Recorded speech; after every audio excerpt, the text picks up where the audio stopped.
This is a fairly standard subtropical rainforest, and the one we're standing in hasn't been used for timber, at least from the start of the 20th century. At the base of this tree there's a very nice set of buttresses. What they're for is not quite certain. It's not just to hold the tree up, but they're very characteristic of rainforest trees in the tropics, to have these flanges, making them look a little bit like a rocket about to take off into space.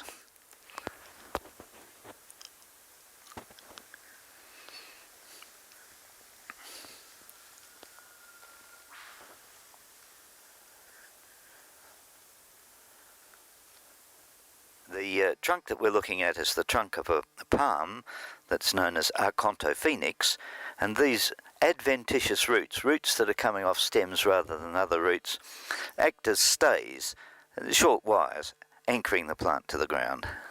What happened with this was a fig tree started growing in the crown of another tree, and its roots grew down around the tree and ultimately killed the tree. Yeah.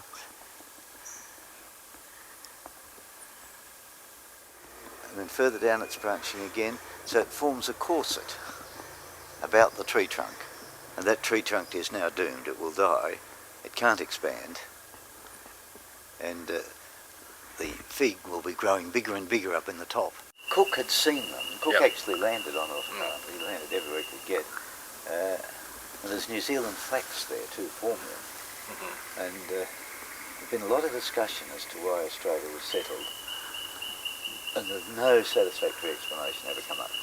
You can go through the British parliamentary papers and things. We only know as the side to send the first fleet and so on, but you don't get to know why they settled on that idea. Had they settled on Norfolk Island, or did they settle after the first? Did the first fleet call at Norfolk Island on the way home or something? No, the first fleet, within a fortnight of getting into Sydney Harbour, sent off a group to go to Norfolk Island.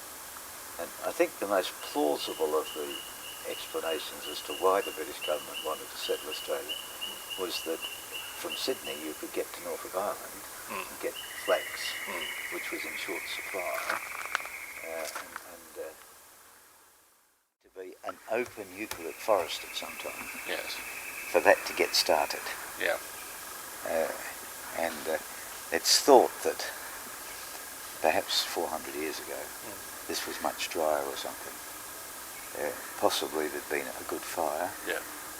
This whole forest is only about 200 metres across. Yeah.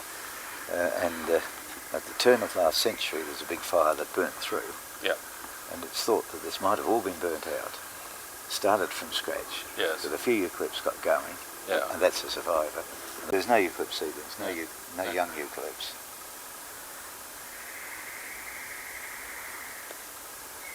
Now, is that any use for timber if you can cut it down? Yes, yeah, that would be quite good timber.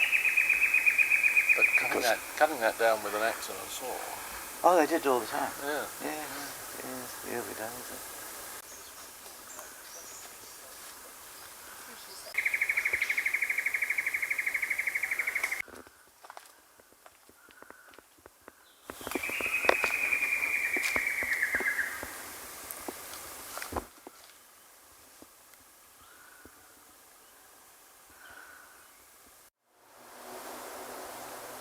Tree structure. We're standing here in a gap that was generated by a tree falling down in a storm about 5 years ago. The crashing down of the tree knocked the tops out of many of its neighbours, allowing the light to get in, and now there's going to be a great competition amongst the plants that are already here to make use of the light, and the composition of this part of the forest will change slowly over the next 20 years.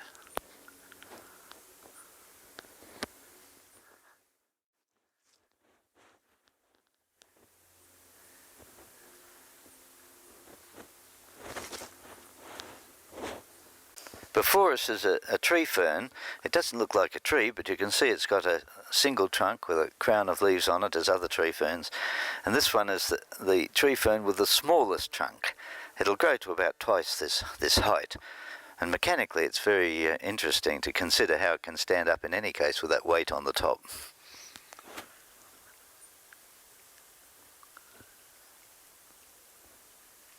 Here we have a vine growing around a tree trunk, and you'll notice that the vine gets embedded in the tree trunk, and if you came back to here, say in 30 or 40 years' time, you wouldn't see the vine at all, and you'd never know there'd been one unless you cut the tree down. And it's often found when you cut trees down in this forest that there are entombed vines inside the tree.